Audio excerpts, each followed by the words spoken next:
Cars once ruled the roads with more metal than microchips, where aesthetics often took precedence over safety. From neck-restricting seatbelts to piercing hood ornaments, these hazardous features were once the norm. Join us on a nostalgic journey through dangerous car features that have since disappeared. Dual fuel tanks. According to the American Petroleum Institute, there are now over 145,000 fuel stations across the US. However, half a century ago, refueling spots were far less common, requiring drivers to travel long distances to find one, especially on road trips. To address this, some vehicles were equipped with dual fuel tanks, allowing drivers to extend their range significantly with just a flip of a switch. This feature was commonly found in Ford trucks and other fuel-hungry vehicles, as well as high-performance sports cars like the Lamborghini Espada and select Ferrari models. While dual tanks spared drivers frequent stops at gas stations and provided a backup in case one tank malfunctioned, they had notable drawbacks. The additional tank increased the vehicle's weight and required a more complex fuel system, adding to manufacturing costs. Up next, an innovation that took safety to a whole new level, at least in theory. Water balloon bumpers. In the mid-20th century, automakers introduced a peculiar safety feature: water-filled bumpers. Designed to absorb impact energy, these bumpers aimed to cushion passengers during crashes. By the 1950s, major manufacturers like Ford, Chrysler, and General Motors experimented with this design in response to rising safety concerns. While the idea sparked curiosity, it also raised skepticism. The concept seemed promising, but in practice, water-filled bumpers proved unreliable.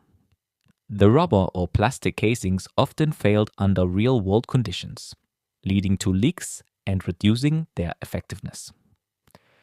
Unlike modern crumple zones, which strategically dissipate crash energy, these bumpers lacked durability in high-speed collisions. By the 1970s, manufacturers abandoned the water bumper experiment, shifting focus toward more practical safety advancements. However, these bumpers still seemed sensible compared to the next entry: wrist twist swivel system. In the 1960s, Ford's Mercury division introduced a radical steering concept: the wrist twist swivel system.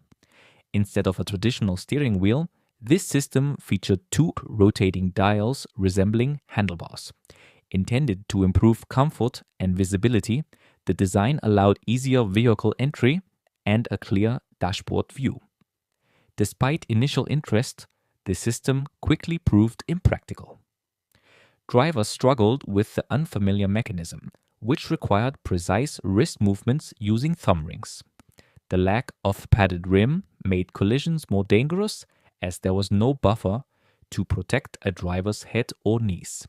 Engineers considered enhancements like telescoping adjustments, but by the 1970s, the traditional steering wheel remained the superior choice. However, as flawed as this system was, it paled in comparison to the dangers of the next invention.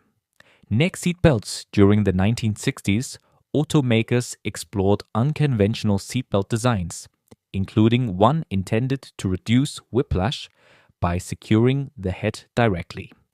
These so-called neck seat belts wrapped around a driver's neck like a snug scarf, bypassing conventional lap and chest restraints. While the concept aimed to minimize head movement during sudden stops, it introduced significant dangers. Instead of protecting passengers, these restraints risked injuring the very area they intended to safeguard. The pressure could strain neck muscles, and in a severe impact, the belt could cause more harm than good. Major manufacturers like Ford and GM briefly toyed with the idea, but due to safety concerns and lack of real-world testing, the concept was scrapped by the 1970s. Standard lap and shoulder belts became the industry norm, ensuring safer restraint systems. But even these were a step ahead of what came before them: the deadly non-collapsible steering columns. Non-collapsible steering columns before the late 1960s, steering columns were rigid metal shafts connecting the steering wheel to the front wheels. Brigitte. For years, few questioned their design until horrific accidents highlighted their dangers. In a frontal collision, the solid column could be propelled toward the driver, often with fatal consequences. Manufacturers like Ford, Chevrolet, and Chrysler included these inflexible columns in their vehicles, unknowingly putting drivers at risk. Unlike modern collapsible designs, which absorb impact energy to protect the driver, these early models acted as deadly spears. Recognizing the hazard, General Motors pioneered the first collapsible steering columns in 1967, drastically improving driver safety. Other manufacturers soon followed, marking the end of rigid columns and ushering in a new era of crash protection. The pursuit of safety continued, though not every attempt was a success. Just look at the next failed innovation: the swing-away steering wheel. Swing-away steering wheels.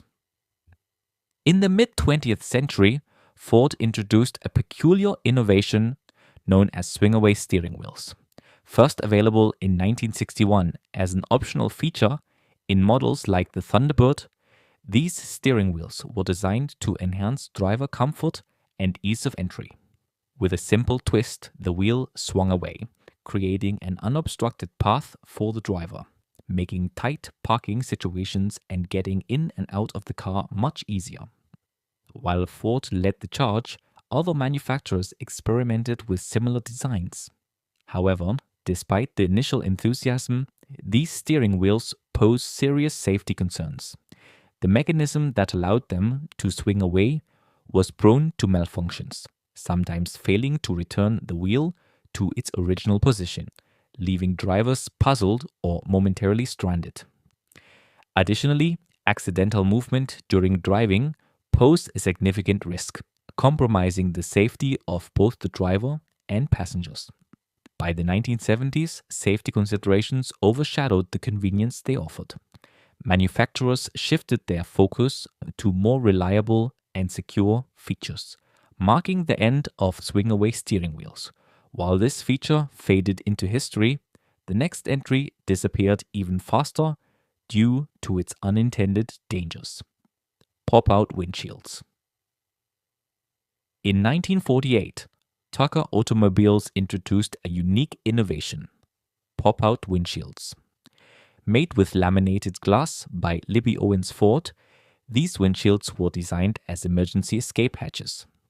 In the event of a crash, a spongy rubber gasket allowed the windshield to pop out in one piece, providing a quick exit for passengers. Initially, this feature intrigued drivers, who envisioned a safe escape in case of an accident. However, the design quickly revealed its flaws.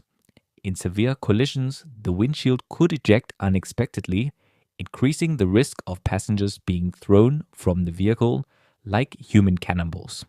This unintended consequence soon overshadowed the potential benefits. By the 1950s, panoramic curved windshields, which improved visibility without the risk of ejection, became the industry standard. With the introduction of stricter safety regulations, pop-out windshields quietly disappeared from the automotive scene. Metal dashboards. Once a symbol of durability and design simplicity, metal dashboards were common in early automobiles. These solid steel panels housed essential gauges and switches with no padding or cushioning. In the early 20th century, drivers rarely questioned their presence, as motorized travel was still a novelty. Major manufacturers like Ford, Chevrolet, and Dodge embraced these tough dashboards. However, as crash testing became more sophisticated, the dangers of metal dashboards became glaringly apparent. In collisions, the rigid dashboards became unforgiving obstacles, turning minor accidents into serious injuries. Heads, knees, and chests met raw steel with devastating force. By the 1960s, safety concerns led manufacturers to replace their metal dashboards with padded alternatives. Vinyl covers and foam padding became standard, significantly reducing the risks of severe injuries. The era of metal dashboards ended, paving the way for a new safety first approach in automotive design. Lap seatbelts. In the 1960s, lap seatbelts marked a significant advancement in vehicle safety. Designed to prevent passengers from being ejected during accidents, they quickly became a standard feature in cars from companies like Ford and Chevrolet. Public reactions were mixed. While some drivers saw them as life saving innovations, others viewed them as an unnecessary inconvenience. However, lap belts had a critical flaw. They only secured the lower body, leaving the head and upper torso vulnerable.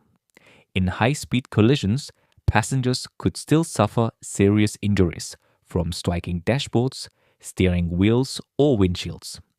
Recognizing this danger, engineers pushed for better restraint systems. By the 1970s, shoulder belts were introduced, providing additional protection for the upper body. The combination of lap and shoulder belts became the new industry standard, significantly reducing injuries and fatalities. Lapper-only seatbelts quickly became obsolete as more effective safety measures took their place. Unsafe fuel tanks. The 1970s saw one of the darkest safety scandals in automotive history: the Ford Pinto's faulty fuel tank. Designed as a compact competitor to foreign imports, the Pinto's rear-mounted fuel tank had a fatal flaw. In rear-end collisions, the tank crumpled like a soda can, spilling fuel and igniting deadly fires. At first, drivers were unaware of the danger, drawn in by the car's sleek design and affordability. However, tragic accidents soon exposed the fatal risk, with the Pinto becoming infamous for its tendency to erupt in flames. The controversy worsened when an internal memo revealed that Ford had calculated the cost of fixing the issue versus settling lawsuits, and chose to prioritize profits over lives. With at least 27 fatalities attributed to Pinto fires, Ford faced legal battles, criminal charges, and severe reputational damage.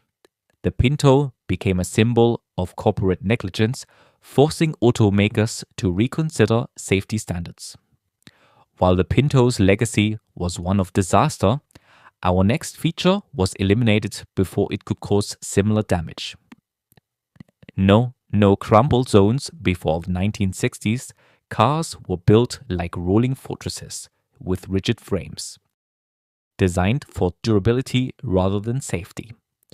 While these solid structures provided protection against minor dents and fender benders, they lacked a crucial modern safety feature: crumple zones. Crumple zones are engineered sections of a car's body designed to absorb impact energy, reducing the force transferred to passengers. In early vehicles, the absence of these zones meant that crash energy was fully transferred to occupants, leading to severe injuries, broken bones, and concussions. By the 1970s, engineers recognized the need for impact-absorbing structures. Automakers began incorporating crumple zones into their designs, sacrificing structural integrity in the specific areas to protect passengers. This innovation marked a turning point in vehicle safety, significantly reducing fatalities and injuries in crashes. As safety technology evolved, cars became not only faster and more efficient, but also far safer. However, some past features, once considered cutting edge, are now laughed at in hindsight, like our next entry, which left drivers skidding in dangerous situations. No anti-lock brakes. No anti-lock brakes. Anti-lock braking systems, ABS, emerged as a game-changing safety innovation, with origins tracing back to the 1950s. Initially used in aviation and railway industries to prevent wheel lockup during braking, the technology found its way into automobiles. By 1953, Mercedes-Benz patented a system developed by Hans Scherenberg, marking the beginning of ABS in cars. Soon, American automakers like Chrysler, Ford, and GM introduced their own versions, while Japanese manufacturers such Toyota and Nissan integrated ABS into their models. The absence of ABS in early cars posed serious risks, particularly wheel lockup during abrupt braking. This could lead to dangerous skidding, especially on icy or wet roads. Initially, ABS was costly, making it available only in luxury vehicles. However, advancements in technology refined ABS into a digital marvel equipped with sensors and processors for precise braking control. Recognizing its importance, regulatory bodies like the National Highway Traffic Safety Administration eventually mandated ABS alongside stability control in all passenger vehicles.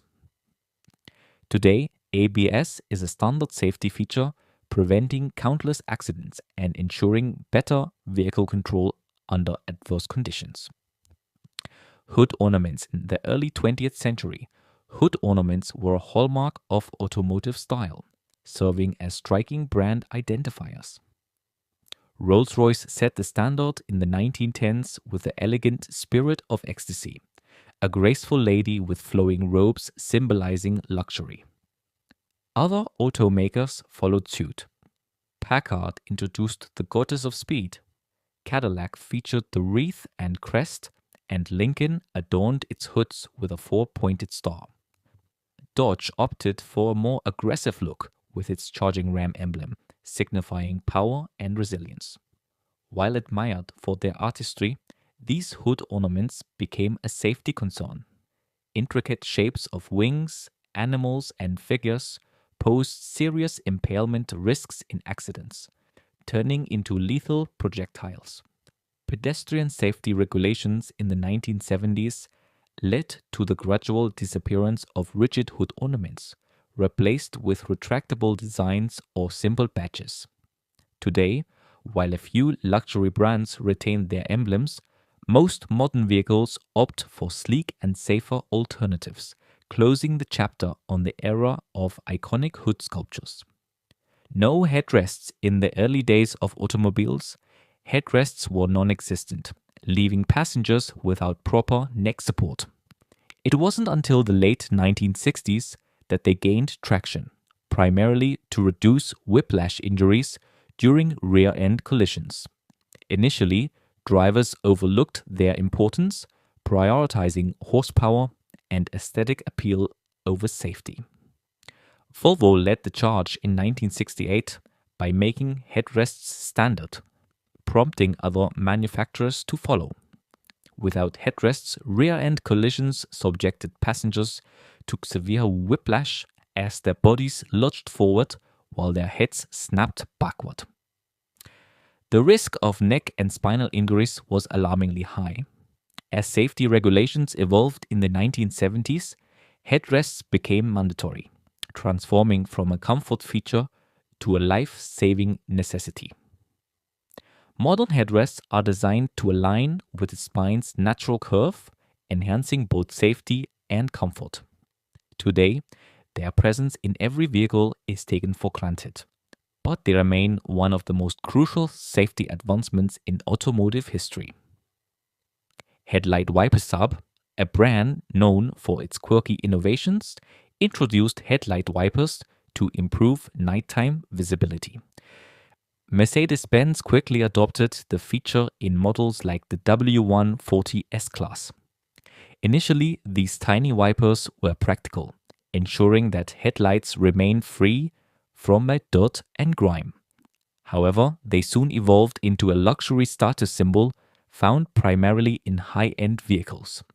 Despite their intended usefulness, headlight wipers had significant drawbacks. They were fragile, prone to damage, and sometimes did more harm than good by smearing dirt across headlights rather than cleaning them. Although they briefly enhanced safety and aesthetics, their impracticality led to their decline. Today, headlight wipers are nearly obsolete, replaced by modern alternatives like high pressure washer jets and self cleaning coatings. Gated shiftless manual transmissions are becoming a rare sight, with automatic gearboxes taking over the industry. However, for gearheads, one of the most iconic manual transmission features was the gated shifter. This metal housing, guiding the shift lever through structured slots, provided a mechanical and satisfying driving experience. While engineering advancements have rendered them unnecessary, they remain a nostalgic symbol of driving precision. Gated shifters, often associated with high-performance sports cars, ensured precise gear changes and added a tactile element to driving. The distinctive clicking sound when shifting through gears was music to a car enthusiast's ears. However, they were costly to manufacture, prone to wear, and not compatible with modern short shift kits. Today, only ultra-exclusive supercars like the Pagani Utopia feature gated shifters, keeping the legacy alive for a select few who still appreciate the feel of old-school mechanical precision. T-tops. In the 1960s, automakers feared that government regulations might ban convertibles due to safety concerns. This fear led to the rise of T-tops, a roof design featuring two removable panels above the front seats. Once removed, these panels left a structural bar in the middle, distinguishing them from both convertibles and Targa tops. T-tops look stylish, offering an open-air feel while maintaining some structural integrity. However, their popularity declined when convertibles remained legal. Over time, many T-tops developed issues such as leaks, whistling noises, and rattling. While they gave drivers the freedom to enjoy the open sky, they were cumbersome to remove and reattach. More critically, they posed a safety risk in rollover accidents. Similarly, the next feature on our list once seemed innovative but ultimately faded away. Vent windows today, air conditioning is standard in nearly all vehicles, except for a few high-performance supercars that prioritize speed over comfort. But before AC became common, drivers relied on vent windows. These small, pivoting glass panels could be angled to direct fresh air into the cabin without excessive wind noise. Vent windows helped keep cars cool, improved airflow, and even saved fuel by reducing the need for AC. Their sleek design also added a stylish touch to early automobiles. However, they had drawbacks. They reduced aerodynamic efficiency and often failed modern standards for air and water resistance. Wooden paneling. Early automobiles evolved from wooden horse-drawn carriages, but as metalworking improved, automakers transitioned to steel frames. However, wood didn't disappear entirely. It became a decorative feature. Woodies became iconic in the 1950s and 60s, associated with craftsmanship and luxury. However, they had major flaws. Wooden panels offered little protection in crashes and were highly susceptible to damage from weather and wear. While they gave cars a unique aesthetic, they ultimately proved impractical compared to durable metal and synthetic materials. Bench seats. Back in the day, most cars had front bench seats, allowing three passengers to sit side by side. This setup made cars feel more social and increased seating capacity. However, safety concerns led to their decline in the 1970s. Having passengers so close to the driver created distractions, and it was difficult to integrate seatbelts and airbags for the middle seat. Individual bucket seats became the norm, offering better ergonomics and safety. While bench seats offered nostalgia and charm, they couldn't compete with modern safety standards. Ashtrays. There was a time when smoking was seen as stylish and commonplace. In the 90s, you could find ashtrays in malls, airports, and even airplanes. Naturally, cars were no exception. Nearly every vehicle came with a built-in ashtray and cigarette lighter. As awareness of smoking-related health risks grew, attitudes shifted. By the 2010s, ashtrays had all but disappeared from most vehicles, with only a few luxury automakers offering them as an optional smoker's package. While once a must-have accessory, ashtrays are now relics of a bygone era. Two-wheel brakes. Early horseless carriages didn't even have brakes. You had to shift them into reverse to slow down. As car speeds increased, braking systems evolved. Initially, mechanical brakes required significant force to engage, and many early cars only had brakes on the rear wheels. When manufacturers started adding four-wheel brakes, some resisted due to cost. In 1925, Studebaker instructed salesmen to convince buyers that two-wheel brakes were sufficient, though they secretly offered four-wheel brakes as an expensive add-on. However, rear-only braking was inefficient and dangerous, leading to reduced control and longer stopping distances. Eventually, four-wheel brakes became the industry standard, vastly improving safety. Chrome bumpers.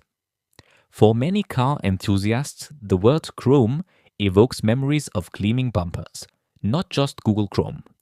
Chromium plating added durability, corrosion resistance, and a polished look to car bumpers. Despite these advantages, chrome bumpers had a major downside. The plating process involved hexavalent chromium, a hazardous chemical that posed environmental risks.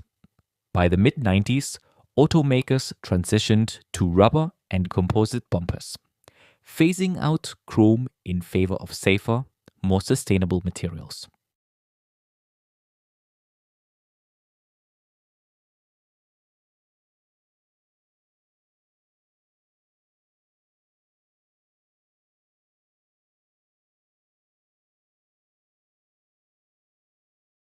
Offered four-wheel brakes as an expensive add-on. However, rear-only braking was inefficient and dangerous, leading to reduced control and longer stopping distances. Eventually, four-wheel brakes became the industry standard, vastly improving safety. Chrome bumpers. For many car enthusiasts, the word chrome evokes memories of gleaming bumpers, not just Google Chrome. Chromium plating added durability, corrosion resistance, and a polished look to car bumpers. Despite these advantages, chrome bumpers had a major downside. The plating process involved hexavalent chromium, a hazardous chemical that posed environmental risks. By the mid-90s, automakers transitioned to rubber and composite bumpers, phasing out chrome in favor of safer, more sustainable materials.